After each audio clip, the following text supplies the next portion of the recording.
The views and opinions expressed in this podcast are simply that, opinions. All are presumed innocent until proven otherwise in a court of law. Sensitive topics are discussed. Discretion is advised.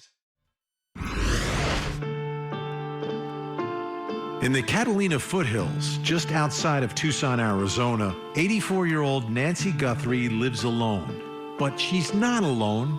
She has family that lives nearby.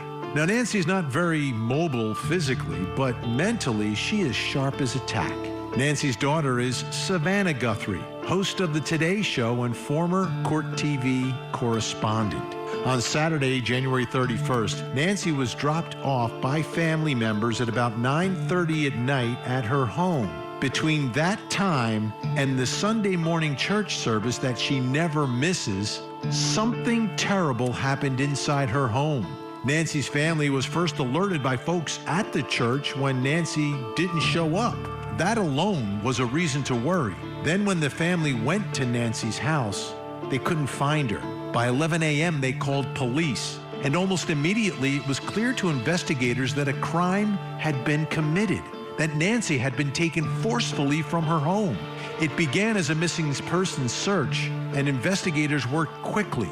They worked thoroughly, but found no signs of Nancy. Then things changed, and the homicide squad was brought in to work the case. Meanwhile, Savannah and the rest of Nancy's family are asking for tips, help, and a lot of prayers. Tonight, we have the latest from the sheriff, plus the details about an alleged ransom letter sent to the media as the search for Nancy Guthrie continues. I'm Vinnie Politan. Thank you for joining us tonight here on Closing Arguments. The story, the mystery continues. I want you to just take a moment and think about this. Nancy Guthrie is 84 years old. When I cover these stories night in and night out, there are certain stories that really bother me, and they are the ones where people victimize children and seniors, the people in our society who we should be protecting and helping. And when they become the victims of a crime, it gets under my skin. And our law takes that into consideration. When you victimize someone who is a child or someone who is a senior like Nancy, the penalties are more severe. That's an aggravating factor. So our system of justice recognizes that. 84 years old. You should be enjoying every single moment that you have because you've lived this life. You've learned so much. People should be speaking to you to learn about things that you've experienced. You should enjoy your family, and you should just enjoy each and every moment. And for someone to take this nice 84-year-old woman has everyone angry, to say the least. This is just like when we see children attacked. These are the most vulnerable in society. Now, the thing about Nancy, and the reason that there's a big spotlight on this, obviously, is she has a celebrity daughter, Savannah, who used to work. I used to work with Savannah at Court TV. She went on, became and is currently the host of the Today Show, right? She's at the top of the food chain in the news business. And obviously that puts more of a spotlight on this. But the question is, does it have anything else to do with what happened here? Is there any connection, or is this just a coincidence that the victim of this abduction has a daughter who is extremely famous? Otherwise, why on earth would anyone go into a house in the middle of the night and grab an 84-year-old woman? Why would you do that?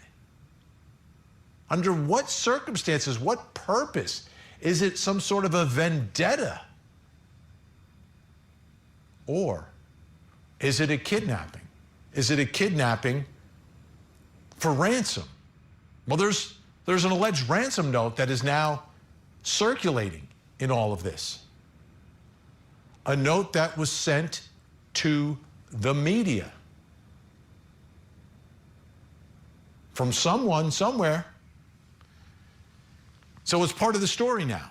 And for many people, that would maybe answer the question, why on earth someone would abduct this 84-year-old woman? Because she has a very famous daughter who obviously has money. And you're holding her to demand money, right? We've seen this movie a million times, but I've never seen it with an 84-year-old woman who needs her medication, an 84-year-old woman with a pacemaker. So the question, the sheriff spoke today. These guys are working, and women are working long, long hours on this case. Trust me, they are. But he's taking the time to answer questions to let the public know, because he's also asking for the public's help. But take a listen to him when he's asked about whether or not any demands have been made. Have any demands been made by kidnappers? We have all kinds of investigative leads we're working on. Okay, quickly, you tell him, he obviously doesn't want to give up specifics, right? He'll give some information, but not all information, but kind of sweep that question. But there was another question about a ransom note. You were asked if there was any ransom, and you didn't say no. You said we're following all leads. Does that mean a ransom has come in? We're following all leads we have. That's all I can tell you. We've got hundreds of leads, and it's from you that produce those leads by telling people we need help, and I'm grateful for that. But I'm not going to get into all that. Again, not denying it, right? So we're getting leads, right? Because it's high profile, everyone knows about it. You get more leads, you get some bad leads, but you may end up getting some good leads. Attention in a case like this is always good for law enforcement and the family trying to find their loved one. Now let's get to the ransom note, because there is a ransom note. Who wrote it? I don't know, but it's been sent to the media, including our parent company, Scripps News, specifically our affiliate in Tucson, Scripps News Tucson. Take a look. Scripps News Tucson received a ransom note referencing Nancy Guthrie, Savannah Guthrie's mother. It makes a specific demand for several $1 million in Bitcoin by Thursday, and threatens to kill her if payment is not received by Monday. Here's the key. It also makes specific reference to 2 pieces of evidence at the crime scene, which we cannot authenticate as legitimate. KGUN, that's the affiliate in Scripps in Tucson, has forwarded the full contents of the note to investigators and authorities. The note is real. We just don't know if it's legitimate. So it's been sent to Scripps News in Tucson. We know at a minimum TMZ also received this note. So it's been sent to a bunch of places. Who sent it? Is this the answer to the question? Take a listen now to the sheriff. Oh, well, this is what the sheriff said. This is the statement that the sheriff made afterwards about this. We are aware of reports circulating about possible ransom notes regarding the investigation into Nancy Guthrie. We are taking all tips and leads very seriously. Anything that comes in goes directly to our detectives, who are coordinating with the FBI. So that's where we are right now. That is like the big headline. There is a ransom note. We know there's a ransom note because our parent company was sent one of these ransom notes. Where else they were sent? Were they sent to the family? Were they sent to the sheriff? Not sure. They're not saying. But the bottom line, a note was sent, so there is a ransom note. Is it legitimate? Where is it coming from? How do you handle this at this point? Let's bring in our think tank. Joining us tonight, criminal defense attorney, former head New Jersey County prosecutor Bob Bianchi is with us, along with criminal defense attorney Sydney Rushing, and finally, national parenting and family relationship expert Dr. Sue Kornbluth. Welcome to everyone. Bob, reaction here. Ransom note being sent out to the media. We don't know where else it's been sent, if it was sent to the family, to the sheriff, etc. What are your thoughts right now about this note? Brings us back to the Riso case in New Jersey, Vinnie. You may remember a number of years ago with the Exxon CEO. Bad. This is not a good thing. I don't like the idea of the note that they're referencing things at the crime scene. That is, in my opinion, the person trying to say we are not a black ops situation or somebody trying to take advantage. We're the real deal. This is the person that we have, and here's our signature and our calling card. So that's kind of frightening. Right now, I can just tell you from the prosecutorial standpoint and investigative standpoint, what's happening right now is going to be making sure you can deal with information management. So if you can imagine, there are these tips coming in from all over the place. Each one has to be run down, and you have to shuck the wheat from the chaff because there's going to be a lot of maniacs too. You said it's good there's public attention to it. Yeah, it's also bad because a lot of people are going to be calling in, maybe with good intentions, maybe with not, in order to get some notoriety. So there's going to be a lot of manpower and woman power that's going to go into this. And then the electronics and all the kind of investigation happening here. I could just tell you from having been involved in stuff like this, not of the magnitude of the celebrity that we have here, is that this is really daunting and like a needle in a haystack kind of situation if these people did this with any level of skill. Sydney, if in fact this is an abduction, a kidnapping for ransom, it seems not to be random, obviously. You'd have to know that it's Savannah's mom. You'd have to know that Savannah's mom is living alone and is very vulnerable.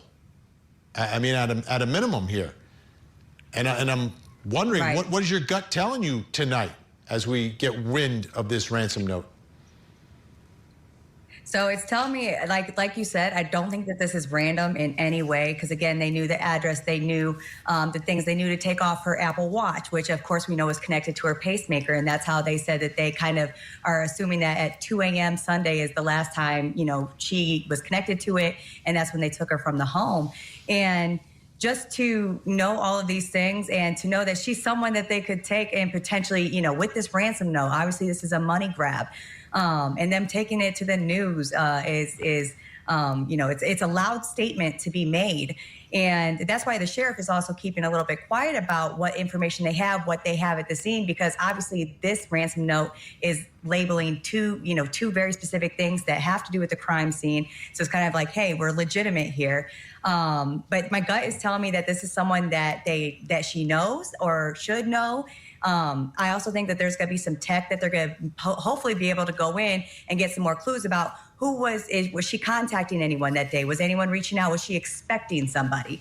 So that way maybe they have like more leads like that. Obviously we know they're doing everything they can, but tech can take us really far away these days.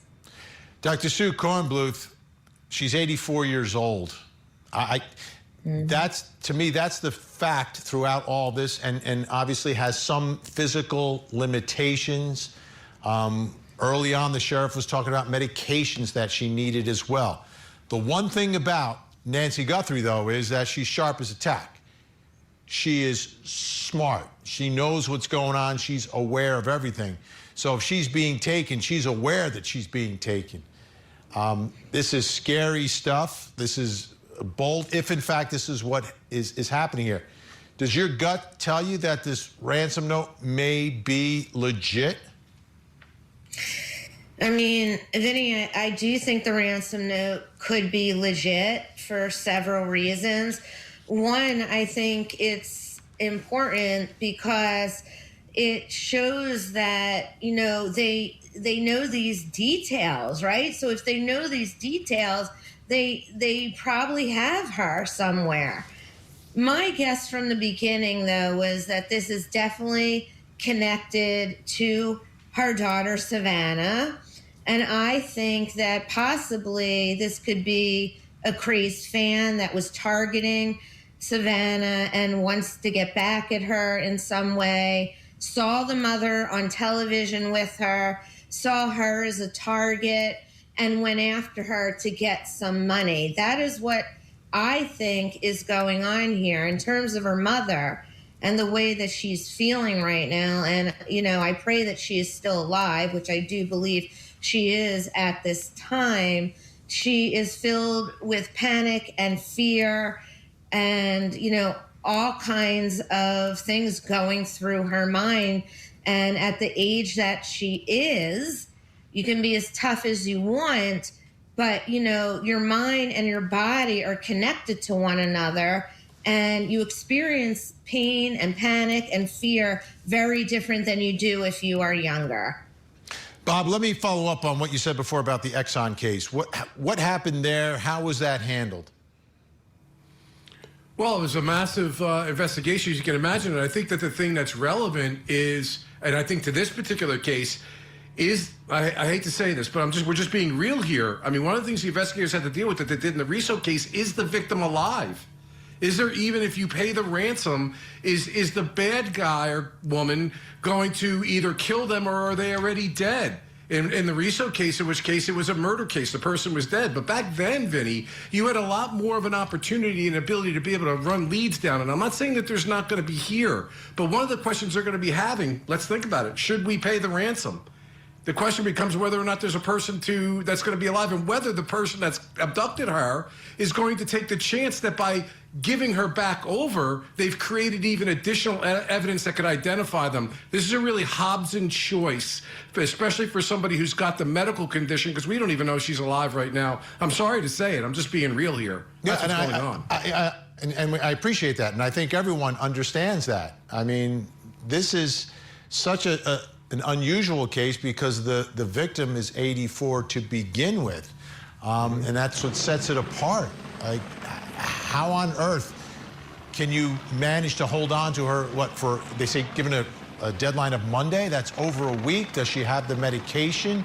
Are they taking care of her? Sydney, do you think, as we sit here tonight, that there's a chance that a ransom could be paid and that somehow, some way, she could come home? Are you seeing a realistic chance of that? I think that everyone obviously is hoping for that, but what are you thinking? Right. So, I mean, I think that there's always the chance for that. Sometimes, you know, we see that, you know, when the ransom is paid, it, you know, the opposite, you know, comes through where they bring the person, they bring them home. But I don't know how likely it is, because once they return her, right, this isn't just a hands-off thing. Now she, like, you know, as they've said, she was very sound mind. She's very smart. She's quick-witted. She's going to have the information that's going to come back and bite them in the tail. So, you know, it's one of those situations where, are they actually going to, you know, hold up their end of the deal with, you know, if the ransom is paid, are they going to give her back? And is she available to give back? Because I agree that, you know, if they may want to get the ransom and then just tie up those loose ends so it doesn't come back and bite them. All right, our think tanks are going to stick around. When we come back, the press conference today. The sheriff was asked a bunch of questions, but didn't provide a ton of information in his answers. We're bringing in our own investigators to answer those questions. Plus, coming up next hour. Tonight on Vinnie Politan investigates a respected dentist and his wife found shot to death inside their home. Investigators follow a trail of surveillance, travel records, and a past relationship that won't stay buried. Did Monique Tepe's ex-husband plan a deadly trip across state lines to carry out murder? Tonight, we investigate. The Court TV podcast will return. 9:45, 9:30, 9:45, we were told she was left at her home by the family. At 11 o'clock in the morning, the family got notice from somebody at church that she was not at church. They went to the home, found her to be missing. That's the timeline. From Saturday night, 9:45, we'll say, to Sunday morning, 11 o'clock. So a media event, a press conference by the sheriff today, and the sheriff opened it up to a lot of questions. So I wanted to go through some of those questions and the partial answers by the sheriff, but I want to get, a more thorough answer to some of those questions, so I'm going to need some help. Let me bring in my special guest joining me, retired police detective, forensic educator, Dr. Michael McCutcheon, and founder of American Special Investigative Group, Toby Braun is with us. Thank you both for being here. So the way I want to do it is we'll listen to the question from the sheriff, we'll see the way he answers it, and then you guys can put a little more perspective and context into all of it for me. Thank you for being here. Let's start with the first question about cameras at the house. We noticed that the camera on the front of the house is missing. Do you believe the perpetrator purposely took the camera? Don't know that. We're looking into that as well. All right, let's start with the cameras. Dr. Michael McCutcheon, we know that that's a big part of every investigation these days. Give me the camera footage, the video, like everything's on video. If there's cameras at the house, will they be able to get what video was recorded, even if the cameras themselves have been taken? Well, that's a good question. It depends on who the provider is. Some of the and if you're paying for that service, some doorbell cameras will only let the user look at it, but it doesn't store it. You have to pay an extra fee for that. So it depends on the type of camera that she had installed. And his question or his answer of whether it is part of the criminal investigation or not is a legitimate answer. People do have cameras that aren't working or they're disabled for whatever reason and not criminal, but it looks criminal. But what they will probably do is if they can't get the stored data, if it does have a storage, I know her phone, from what I understand, was left behind, so it may have the videos stored on her phone. If not, they're going to look at all the doorbell cameras in the neighborhood, and at the late night, that's pretty useful because there's not a lot of cars traveling at that time, so they'll be able to see whether there's vehicles driving by other houses, and they'll be able to track vehicles at that time. But if her phone's there and she's paying for that service, they should be able to get some video if it does show anything. All right, another question about some other suspicious person in the neighborhood. Let's take a listen. A report of a suspicious man a few doors down last week. Is that anything that you guys are aware of? I'm not aware of it. My detectives may be. There's a lot of detective work being done, and I just can't get into those weeds or even discuss with you what they may not have learned. All right, Toby, obviously not sharing a lot of information, but how significant would something like that, how much manpower, time will they put into that? Well, I can certainly tell you that these guys didn't go out there that night alone. They did their pre-reconnaissance surveillance. They've been out there before. They knew exactly what time to go there. So going back to Michael's point on getting that video, I think it's also important to get video from prior to the incident because, again, these guys were probably out there. They probably did that pre-attack surveillance, in this case, pre-kidnap surveillance. So getting all that data, and not only from the house where she was taken from her house, but also from the neighbors, because most people nowadays, they have these Ring cameras. They have, whether it's their own service provider through AT&T or it's a Ring camera, but most people nowadays have that camera, have that surveillance system in place. So that's definitely one of the things that law enforcement will do in those first 48 hours, is to go around the neighborhood and really get all that footage, so they can determine not only, again, on the same day, but also prior to that, if there was anything suspicious, any vehicles, persons that they could possibly identify. Yeah, my only fear with neighbors' cameras in this particular case is the neighborhood itself. Everyone's got at least an acre, and all the houses are set back with lots of vegetation in front. There's no street lights at all. But I guess if it's the middle of the night, perhaps the lights coming down the street could trigger them. But as we look at the neighborhood here, you get a feel for it. Everyone's got beautiful homes, but set back from the street, and it's like in certain parts, it's even difficult to tell if there's a house there, depending upon where you're looking. But Obviously a big part of it. Let's take a listen to more from the sheriff here, talking about the crime scene itself. Has that scene been fully processed now? We saw deputies leave around 6 o'clock last night. We didn't see tape go up. You know, an Amazon driver was able to walk right up to the door. Is that pretty standard for how you handle this? The scene is done. We're done with the residents. If we need to go back to get, maybe we want to do something with some other piece of evidence there, we contact the family and let them know. But we've turned that over to the family. I don't have the time, but it was sometime yesterday, I believe. All right, Dr. Michael McCutcheon, I'll start with you on the timing of this. A lot of people are like, what, the scene's been returned already? Investigation begins on Sunday. By Monday night, I think early Monday night, the house was turned back to the family. They were done. What are your thoughts about the timing there? In a case like this, they certainly have a lot of personnel there. That's not I don't want to say that's unusual because each crime scene is going to be different.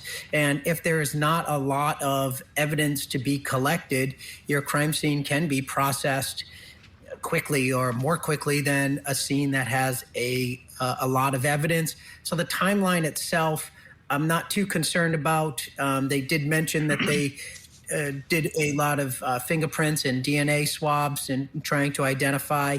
I think now where it will go is that they have the evidence is they'll look to more digital evidence, maybe looking at geofencing, which would be tracking if there's any phones in the area at that particular time that the crime was committed, or doing a tower dump from cell phones. It's not as accurate as geofencing, but something like that. So I think that that's probably where they're going to start to analyze the evidence and then look at the digital footprint that was left.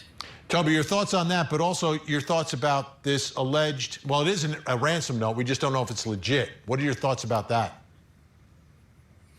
That's exactly what it is. We don't know if it's legit, but at this time, it appears there could be it certainly could be legit. Considering the sheriff's reaction, and which is normal in an investigation like this, is that they're withholding information unless putting out information out there has a benefit to the investigation, i.e. getting information back from the public. But at this point, we don't know if it's legit, but I certainly think it can be, especially if in fact the clues it was described in that note, if that is truly in line with what was discovered at the crime scene. So that's obviously what law enforcement, how they would determine if in fact it is real or not. But as far as everything else, I mean, yeah, it's, as Michael said, I think getting that cell phone dump, I know the FBI at this point is involved, Border Patrol is involved, CBP is involved, especially also due to the border nexus, right? We have to keep in mind the border is only an hour away, so there could be a very likelihood that she was taken across the border. It's a lot easy going south versus going north. So that's something that we have to consider. And there's just at this point, it is a multi-pronged investigation using a lot of different agencies, and they're all utilizing their best of their abilities. But also we have to keep in mind these things take time, right? Like whether DNA evidence and waiting for the labs for them to come back and getting that cell phone data, analyzing it, and then cross-referencing it with potential targets and suspects. So all these things take time. So this is not something that's going to happen overnight. Let's get to the sheriff, talking about the timeline. A window of time from when she was last seen to when she was reported missing, and I know you guys are asking for help from the public. Is there any way to narrow down what time you might be helpful? I know there was a report about a pacemaker dinging like around 2 o'clock in the morning. Is there any way to indicate to people, hey, look around 1 a.m. or 2 a.m. to help them identify what they might have? You know, I really don't want to get into narrowing down the time, because narrowing it down means we could miss some tips and leads. We're working on with the data we've submitted for investigative analysis. We're working to see if that time can be tightened up. But for now, we're going with what we told you earlier. She was dropped off at 9:30, and she was found to be missing at about 11 o'clock Sunday morning. Okay, Mike, they're giving us a very wide timeline for reasons that the sheriff was very transparent about. But do you think the actual working timeline that they're on is much more specific at this point? Yes, I think from what I understand that the watch that she had was connected to the pacemaker, so they have a tighter time. I understand that they don't want to be that specific for to put out to the public, but for an investigation, they're definitely, I think what really may make it be a break in this case is just old-fashioned detective work by looking at, we mentioned earlier of the cameras and finding at that time frame that they're looking at lights passing by, so now they can start to follow a vehicle, or somebody who delivers newspapers at 3 a.m. sees a car. Those type of things are going to be the tips that they have to analyze that can start to put them in the right direction before the actual fingerprint evidence, DNA evidence, digital evidence can come back. So I think that the timeline is going to be really important to start to gather information from the public and people who are out there at that time. All right, let's take a listen to the sheriff here talking about blood. There was blood that was found inside the house and you're testing it for DNA. How much blood and where was it? I'm not saying there's blood inside that house or outside that house. All right, he's not saying if there is blood or isn't blood, Toby, but all reports seem to indicate that there is some blood. What are your thoughts about an 84-year-old woman being the victim of an abduction and perhaps her blood being found at the scene? Sure, it's very likely. It seemed like this was a forced entry, and there was earlier statements by the sheriff that she was grabbed from her bed, and then I understand he sort of retracted that statement. But if that's in fact the case, right, it's fight or flight that would have kicked in. So I'm sure she would have tried to resist. These guys were clearly violent and had bad intentions, and as part of that struggle, it's possible that she somehow got injured, or it's also possible that blood came from one of the attackers, right? That she truly was able to resist to a point where she was able to injure one of them. More likely it's her blood, but it's possible that it's the bad guy's blood.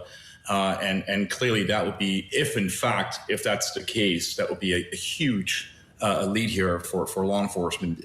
And if in fact that blood is on file also with the DNA database. But at this point, again, we don't know whose blood it is, but it certainly seems like that blood was in fact found based on all the prior reportings.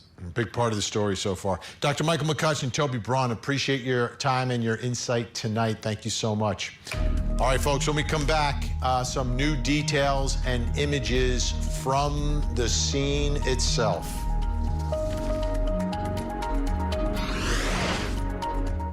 Now, back to the Court TV podcast. We saw some things at the home that were concerning to us. We believe now, after we process that crime scene, that we do in fact have a crime scene, that we do in fact have a crime, and we're asking the community's help. They're asking for the help. They're saying there's things at the crime scene. Well, we've got some video from the scene, so we can show you some of those things that are a little bit troubling and tell a little bit of this story. Let's take a look. We have that video now. And this is the front entrance to the home, and there you see some blood right on the front stoop. And that's the welcome mat right in front there.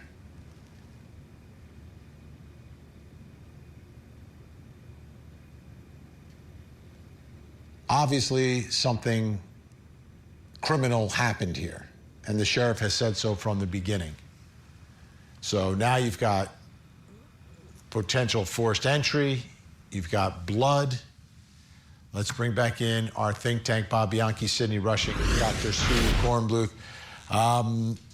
Okay, I'm worried, Dr. Sue, 84 years old and I see blood. That's a bad combination. That goes all the way back to late Saturday night into early Sunday morning. It's now Tuesday. Each hour, each day, I think becomes more and more concerning. And I know early on, they were talking about the medication that she needed. If the person knew who she, knew about Nancy, I think they would, if it was someone who really knew her, would know that she needs the medication. So what are you thinking as you see blood, 84 years old, doesn't have the medication? I know. You know, what's going through my mind, Vinnie, first of all, is how very, very sad this whole thing is. I mean, this woman obviously is innocent in whatever is going on, and it's really scary as to what has happened here. Now, you know, on the other hand, this could be her blood, or it could be the blood of the people that took her. But without having her medication that she probably needs every single day, you know, it's sad to think, but it doesn't look good in terms of her surviving as long as we hope that she will. I hope that she does survive, but again, we don't know. You know, there's so many unanswered questions, like what medicine was she taking? What did she need it for every single day? And so because of that, we just don't know what is going on, and that makes it even scarier at the moment.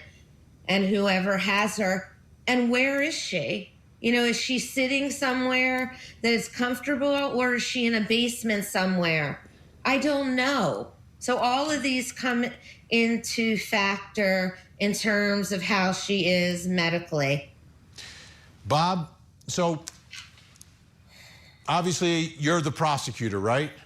But there's competing interests here, aren't there? There's the prosecution trying to catch these people and make sure you can convict them. But on the other hand, there's an 84-year-old woman who you want to save. How do you balance those competing interests in pursuing this case? Because it seems like you've got to do anything and everything you can, and as quickly as possible. Yeah, that's a really good question, Vinny. So not that we would, as prosecutors are investigating a case, ever break or intentionally stretch the constitutional principles here. But if there were a case in which you would bend as far as you could go, knowing that maybe somehow down the road evidence may be suppressed because you went over the line, you do it because a life is at risk here. What I found extremely compelling from a prosecutorial standpoint, and having stood in the position of that sheriff, is that while I think he did a good press conference and not giving out a lot of detail and information, I think that that's important. I didn't like two things in this investigation that get me very concerned about getting to her sooner than later. Number one, you never tell the bad guy who's listening, I have no evidence, I have no leads, I don't know anything, we need the community's help, which of course you do, but you do it a certain way because you want to put pressure on the bad people. You want them to make a mistake, you want them to force an error, and that does not do that when you say it. Number two, I disagree completely and have never been involved in any major crime scenario in my career where we released a crime scene within a couple of hours. You never know evidence that may develop, witness statements that may be taken, even interviews of the suspect if you get one, where later that crime scene becomes important to go back. I can't count how many times we have had to go back and reprocess a crime scene. Those two things get me nervous in terms of, is this amateur hour here in terms of the investigation? Because to your point, the clock is ticking with an 84-year-old woman, blood on the ground. We, as an EMT, I can tell you, don't have time to wait. You know, the other thing, Sydney, I've heard numbers that are extremely low, but it's probably the normal Crime Stoppers type of reward money. Are you surprised that we're sitting here on Tuesday and there's not some huge reward up, especially because time is of the essence for someone to come forward with information? Because I think if you are low enough on the chain of humanity that you would take this 84-year-old woman from her home, you are probably friends with people just like yourself, people who wouldn't mind turning you in very quickly for some money, like real money. Yeah, and that's the thing though, right, is that it's how much is enough to be enticing? Because I'm not sure what the amount is that they put on the ransom note. They may be asking for millions, right? And that's not something that I don't think that anyone's going to put up on the Crime Stoppers. So yes, there's some low numbers out there, but it also is hard because it's what number is going to be good enough to get them to come forward. So, you know, I think that's good. I'm looking for a rat. I'm looking for a rat. Right. Well, that's the thing, though, is if this Is it more than one person? I think that's another thing that we have to consider, is because how would they get her out of the house so willingly without her making any sounds and, things like that? Is there more than one person here? Is this a group, a concerted effort?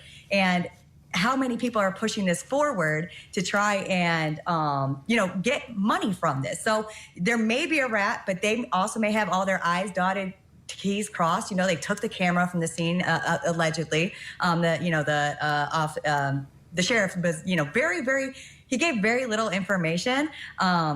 But again, I agree with, you don't give out that you don't have evidence. You want to put that pressure on. We have blood at the scene. It doesn't match, her blood, because then that person's like, oh no, like we got DNA coming back. We found some other things that are giving us leads. You don't tell them that you don't have nothing. Yeah. I find that. She was supposed to go to church, and that's what, triggered the whole investigation, that something was wrong because Nancy didn't show up to church. Savannah posted this on Instagram. We believe in prayer. We believe in voices raised in unison, in love, in hope. We believe in goodness. We believe in humanity. Above all, we believe in Him. Thank you for lifting your prayers with ours for our beloved mom, our dearest Nancy, a woman of deep conviction, a good and faithful servant. Raise your prayers with us and believe with us that she will be lifted by them in this very moment. We need you. He will keep in perfect peace those whose hearts are steadfast, trusting in the Lord. A verse of Isaiah for all time and for all of us. Bring her home. Big thanks to Bob Bianchi, Sidney Rushing, Dr. Sue Kornbluth. Great to have you aboard. When we come back, folks, something else you need to know tonight, plus coming up next hour. Tonight on Vinnie Politan investigates 2 parents murdered while their young children slept just feet away. Police arrest a vascular surgeon with a deeply personal connection to one of the victims. What evidence led detectives to accuse Dr. Michael McKee of executing a calculated double homicide? Tonight, we investigate. This is the Court TV Podcast.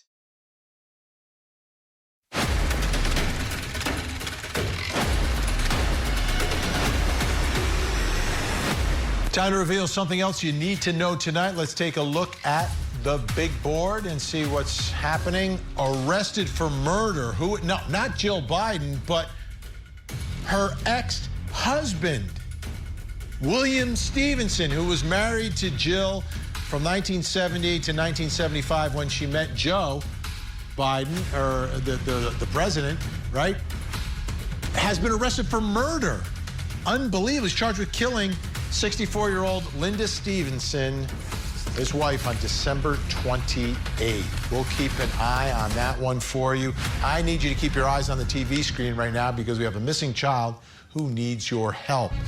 This is Alexis Reyes Sanchez. Alexis, 17 years old, missing from Clinton, South Carolina since the 29th.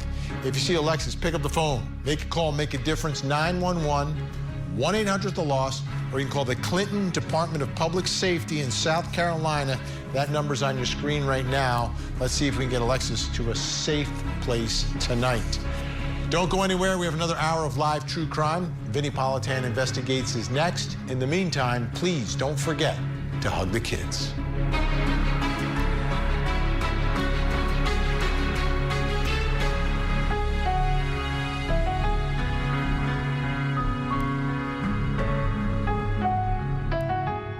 There you have it. If you want to see more in-depth reporting on the latest true crime stories, you can see me every weeknight, 8 p.m. Eastern on Closing Arguments. Thank you so much for downloading.